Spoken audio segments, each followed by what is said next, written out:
Hey, hi, Betty Cotton Battles here. Um, I just wanted to talk today about moodiness, grumpiness, being in a bad mood,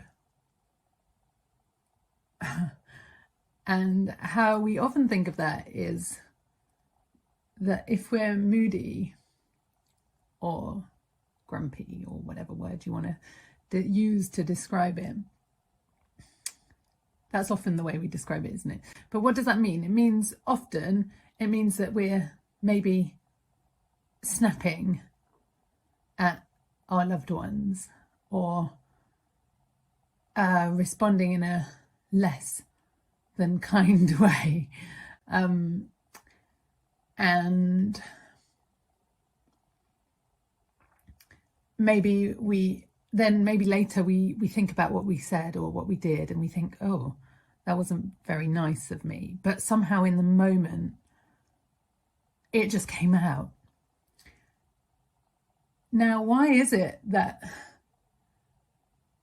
interested to hear now, have you noticed any patterns about when you might be your most grumpy or your most moody? When does that occur? I'm sure you have, because you're a human being with awareness, I'm sure. So when does that happen for you? And what kinds of behaviors do you usually slip into? For me, this morning, I responded to my children in a less than ideal way that I'm not particularly proud of, but they were making an awful lot of noise and they were being really silly when I was trying to get them ready to go out to the doctor. We had a doctor's appointment. They were going out with their dad, with Rob, and they just were not doing what I was asking or what Rob was asking, and they were just being really silly and, making a lot of noise. And I was finding the noise levels really annoying, quite frankly. And this, for me, is indicative that there's something going on for me. Because I can usually they're always noisy. And I love that. I love that they're so joyful and full of life, and they're always singing songs and playing noisily with their toys, and how wonderful. I don't want to dampen that. And yet today I kind of did. Maybe you can relate. It's intense being a parent. It's intense being a parent and running a business and trying to think about work. And also I was trying to tell Rob about what the doctor had said to me on the last trip so that we could effectively communicate with the doctors. And there was all this noise going on. And in the background, there was a tractor outside trimming the tops off the hedge, a proper West Wales problem. And it was just a constant kind of noise. And it's so funny because when I'm feeling good and happy and full of life and, loved up or whatever, that kind of thing doesn't bother me at all, the tractor noise in the background. But today it was like a cheese grater, it's just grating on me. And I was thinking, oh, this is indicative that there's something going on for me. And I'll tell you what that thing was, because I know that when I start to snap with my kids or with Rob, doesn't happen so often with Rob because I can tend to spot my he's not quite as noisy and he doesn't quite push my buttons in the same way, so there's a bit more space, so I can see myself and I can kind of see myself and how I'm working, so it's a different kind of thing. But for the children, there's something about how the noise levels and that it just pushes my buttons, I suppose, which is what they're designed to do. You know, that's what children do. But I don't want, I wish I didn't have any buttons for them to push. I wish that I were an ocean of spaciousness and awareness, and I could just enjoy everything they do. I mean, not completely, obviously. I believe in boundaries, and you know, they need boundaries. They need to know what's acceptable and what's not. But personally, I believe that it's really important to not get to the point where we have knee-jerk reactions, where we shout. Ideally, it's good to put a soft boundary in place, slightly to stop you from ever getting to the hard boundary where you shout, right? So that didn't happen today, or at least I kept my cool for a long time, and I was saying, you know, can you use your indoor voices, please, darlings? You know, and it started like that. And then it was just getting more and more silly and more loud, and we were running out of time, and I had to communicate this stuff with Rob. And I was feeling what I now describe, as un-spacious.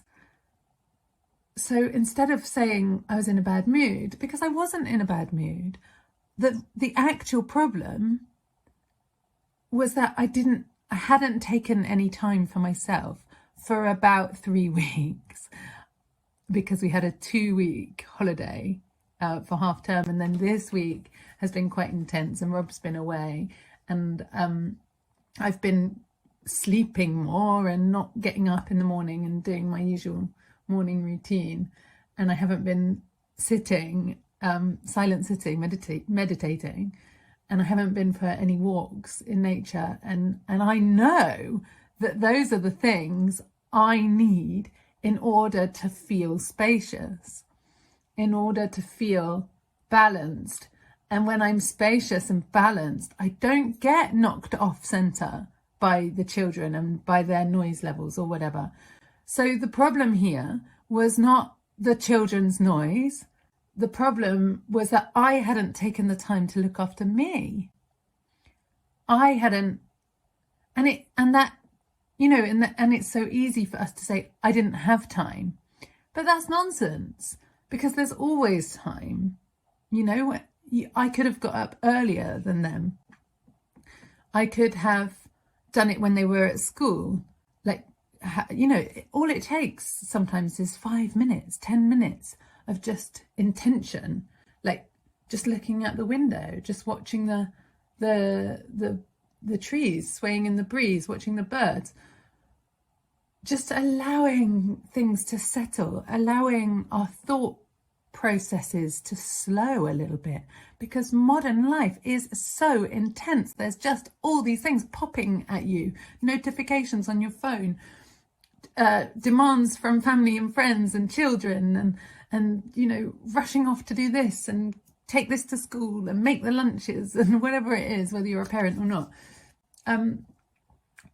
Life can be so intense, and we have to, if we want to stay balanced and grounded and not have those knee-jerk reactions.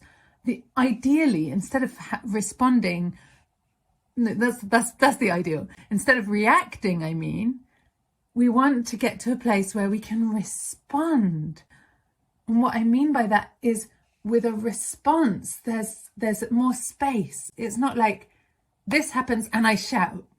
It's like the children are, I don't know what they were doing, not putting their socks on, for example, and I take a breath and I notice my reaction. I notice my emotional response, and then I'm feeling more spacious, and I say, I've asked you a few times, it's time to put your socks on. For example, instead of, why aren't you listening to me? Whatever it is, right? And you know what I'm getting at here. But the secret and what's so important is to create space for ourselves, to slow down.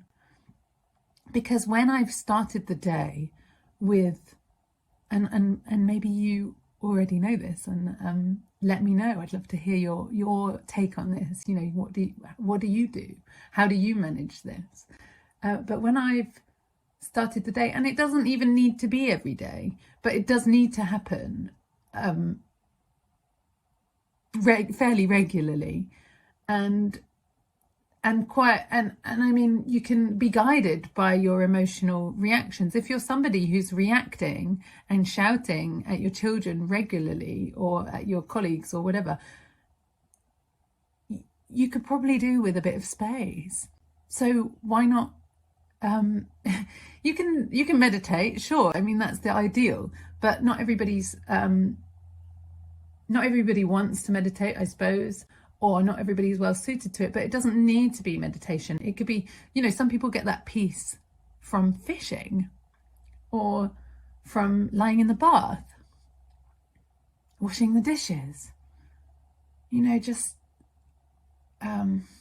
exercise, you know, things that don't require concept mind. And then the thoughts are kind of able to come and go, and they're not fighting for space, or maybe they are at the beginning, but after 10 minutes of it, or even an hour, or whatever duration of time, because it varies, right, depending on how busy our minds are, or how used to the practice we are. Gradually the thoughts can slow down, and you start to notice that there's space between the thoughts.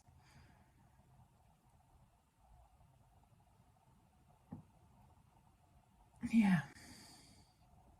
And when you are able to notice the space between the thoughts, that